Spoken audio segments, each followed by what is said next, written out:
Hey everybody, Drew here from Pella Cars. Absolutely honored to bring you guys this beautiful 2006 Jeep Liberty all the way up from Maryland. It's extremely clean and rust-free underneath to show for its southern history, and it's only got 113,656 miles on it.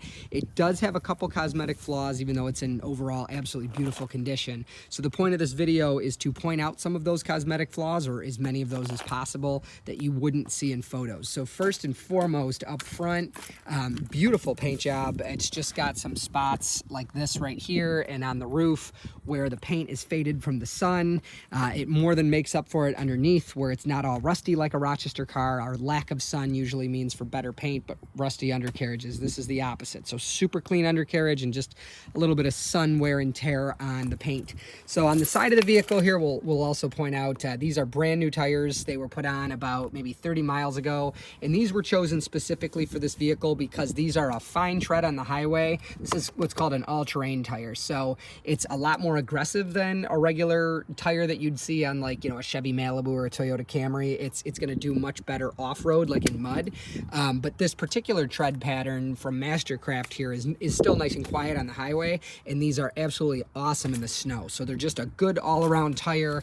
This is a true 4x4 vehicle, by the way, and I won't take you guys too much into, like, you know, review and you know, and technical, but unlike a Honda CR-V or a Toyota RAV4 or a Kia Sorento or a Sportage or a you know, Ford Escape that are car based and that the front wheels turn all the time and the back wheels turn when they're needed, this is truck based. It has an engine that points toward the back of the car instead of side to side, and the transmission puts power to the rear wheels and then sends it to the front, not when it's needed, but when you choose by pulling the four-wheel drive and four-wheel drive low lever. So this is a true 4x4. This, you can raise the front of this a little bit, put even bigger tires on it, and drive this through the woods if you want to.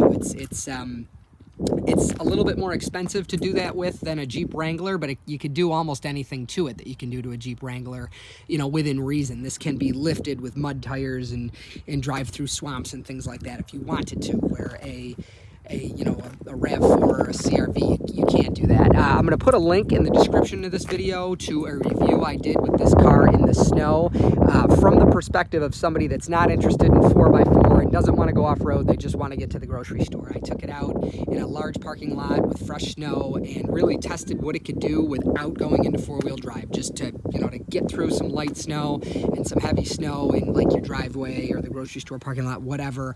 And I was absolutely mind blown at how good it was. So good, I again made a video, and the link will be in the description. So no damage to speak of on this side of the car, by the way, other than if you look very, very closely, there is a light door ding, or excuse me, a light chip right there. So moving along the back, the only negative thing to say back here is there's some sun wear on the spare tire cover. That comes with it, so that's how it comes. If it was my vehicle, I would take that off and maybe find a matching tire, which I can help with if you'd like, to put on there and just show the, you know, this protects the tire from the sun, but it looks pretty cool when it's the actual tire, again, in my opinion. So underneath is just absolutely remarkable. If you've ever looked under you know, a Rochester car this age, a 2006 Rochester car, I mean, it is a mess, an absolute mess under there, where this is extremely clean. Maryland gets very, very little snow compared to us, and when they do, usually it melts before they, you know, feel the need to go crazy with salt. You know, I'm sure it's been exposed to some, but probably less than your average 2-year-old Rochester car. Just absolutely incredible. The front brakes are perfect, more than enough, at least 75%, if not 80, 85 of the pads left. The back, they should arrive any day and hopefully be installed before you test drive it. They feel fine, but there's, you know, less than we would want to drive ourselves. So of course we're going to take care of that for you. A couple dings. There's a very, very light ding right there, and another very, very light one right there, but nothing to speak of on this side other than that. The interior is in phenomenal condition. You can tell it was definitely not a smoker vehicle, and I don't even believe they really ate in it. The carpet here is, by the way, very thick, nice carpet, wonderful condition there. That I think that's just still wet. But if it is a stain, hopefully I can get it out. No promises that'll be gone. I think that's just a wet spot. There's unfortunately a patch here. It's very common. High seats get get kind of worn right there, but that patch, you know, will protect that from going any further. The headliner's in perfect condition. Passenger seat, other than a couple watermarks on it, probably from the shampooing process.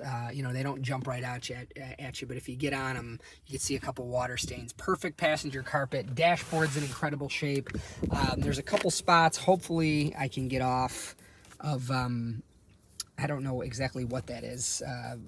You know, some kind of dirt embedded in the leather and the steering wheel, but even if it doesn't come off, just in absolutely wonderful condition. The back seat, same thing, just a couple water spots, water stains, very light. You don't notice them unless they're pointed out, and they should go away as it dries from the shampooing process. As you see, the carpet back here is just in phenomenal shape. And in the way back, there's the floor mats, front floor mats, which came out pretty good, and the cargo area looks like there was never anything in it. So just absolutely wonderful vehicle. The four-wheel drive works fantastic. Again, it's in most cases with the very advanced vehicle stability control, traction control, whatever Jeep called it. It's very advanced in this car, and it works very well. You shouldn't even need the four-wheel drive. The only flaw inside here worth pointing out is the knob for the radio, the volume. If you turn it like really fast, it doesn't respond well as if it's turned a little bit slower. So just kind of an aging thing here. Let me see if I could.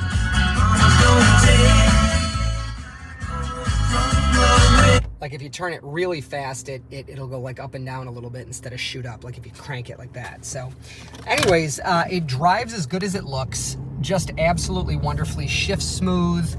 You could definitely tell that you're in a Jeep.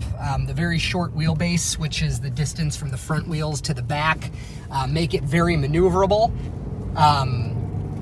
You know, again, you could tell you're in a Jeep. It certainly doesn't pretend to be a mid-size sedan or anything like that, but it drives just absolutely wonderfully, literally like a new car.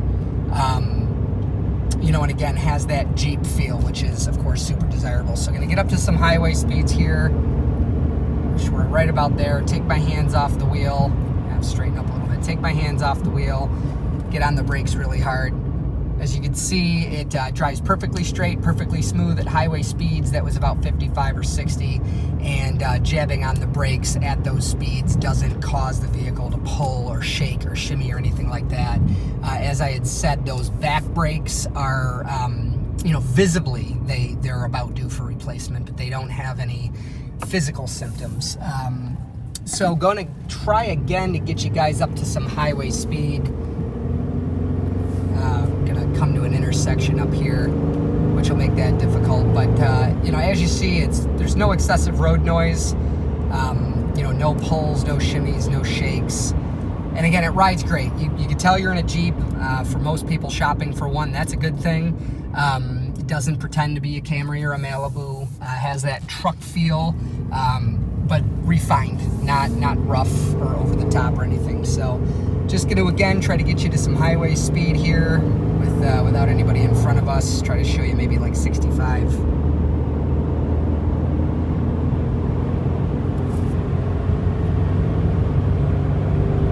All right, there we go. So that's 70 miles per hour.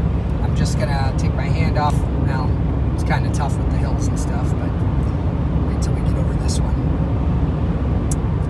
Take my hand off the wheel, and as you see, other than with the crown in the road, there we go. Drives perfectly straight, and from 70 miles per hour, nice straight stop with no pulling or drama on hard deceleration. So anyways, I'm Drew. I hope you enjoyed this video. If you watch it just for entertainment purposes, please give it a thumbs up and subscribe to the channel, because that's all this channel's for, is these video walkarounds, and we try to throw in some like review content and give unbiased opinions on the car. This one's fantastic.